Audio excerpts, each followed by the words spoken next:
now they have a toddler. And I don't want this to be a commentary about bear parenting or, you know, gay couples as fathers, but I'm really worried about this child. But at least, you know, Tom seems to be taking some responsibility as a parent. He's into having the kid and, you know, somewhat treats him well, so maybe all's not lost. I never actually invited Robbie in, which is a little weird. Maybe they don't want him out with the baby around. And, hey, Prince Albert. Of course, they don't seem to be too mindful of the baby or what it's doing. Instead, they like to talk about colors. I like a fuchsia, Tom says. Really, I like more of a light pink.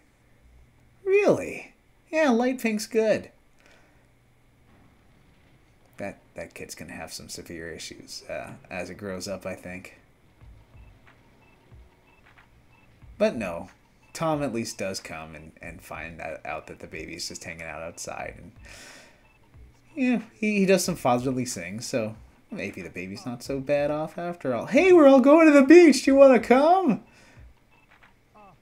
The beach?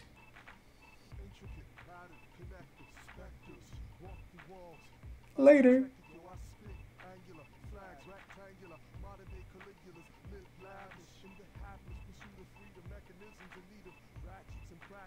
I'm just watching in horror here. That poor child. Meanwhile, I'm trying to pursue my career as a cop, so I decided that a good idea would be to randomly interrogate people on the street. It's actually something that you're assigned to do to get points in your job. So I have to go talk to and interrogate a bunch of people around. And no one seems to like it. Even easygoing Jeff Gersman seems to get mad that I'm interrogating him. Meanwhile, back at the house, Navarro is having difficulties trying to progress this relationship with Tom, especially since Tom is such a freaking slob. But he just wants to talk about them, talk about their relationship. And that's what Navarro wants to talk about too. Only if he weren't such a goddamn slob. But nah, they're doing better. Though he's still harping on about the dishes. And see, they can work it out.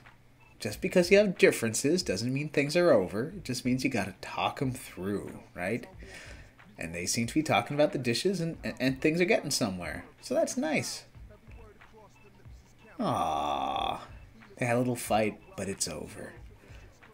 And that hugging continues. I kind of like Navarro's pajamas here.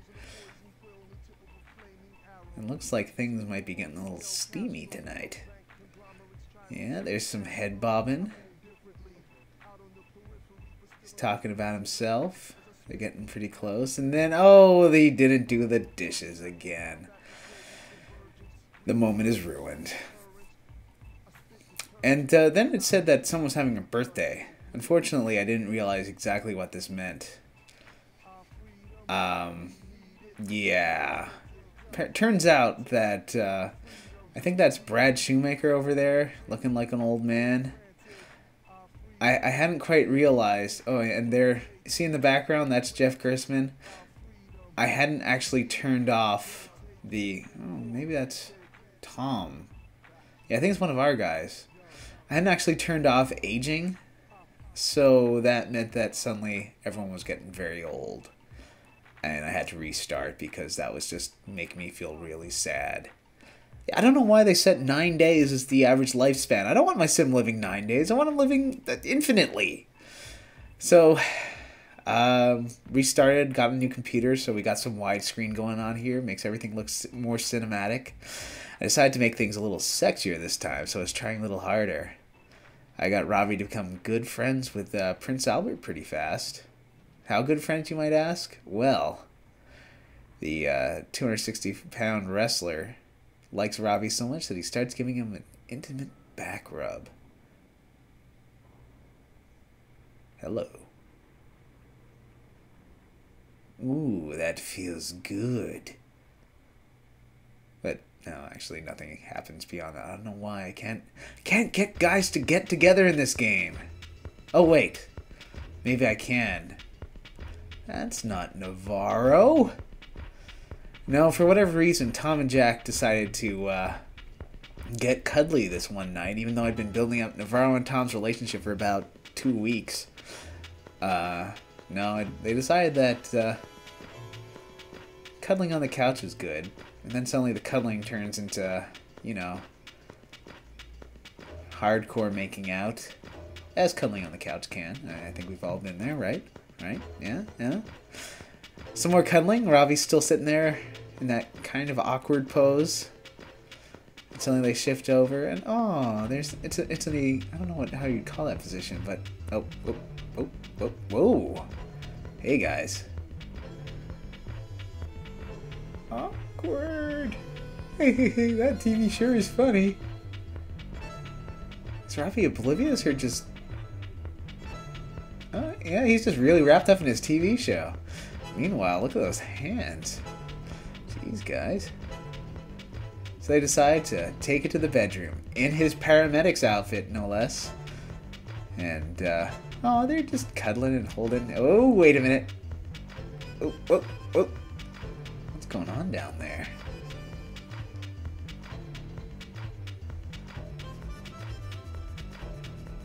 Well, that's just beautiful. Of course, what they hadn't planned on was Navarro coming in and seeing it. Oh, what? Nothing was going on here. And I think I kind of had a crush on Tom too at this point, so we're all just pretty mad about the whole thing. And Navarro is so mad that, seriously, this is not me controlling it. He stands there staring at Tom for about 5 minutes, or Jack for about 5 minutes. And then decides to pick a fight with him about, I think that's books. Oh, because he's an author. Saying something like, you're never going to write all those books you say you're going to. Jack just stands there. Thinks about me for a minute. Hey guys. Oh no, that didn't turn out so well. Navarro decides to bitch me out as well. I'm like, I don't want any part of this. So I just sort of hightail it out of there. Then Jack comes and he wants to confide in me because he just got in a big fight. And I say, well, why don't you go read some books? I want to talk to you about love. You know, I mean, come on.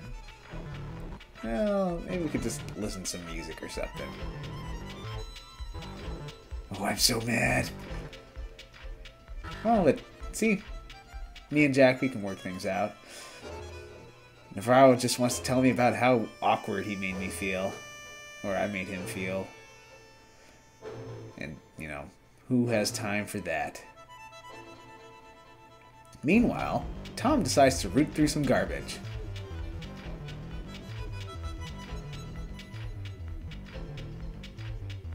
Man, look at him go. It's actually part of his job. He's a journalist and you gotta root through some garbage.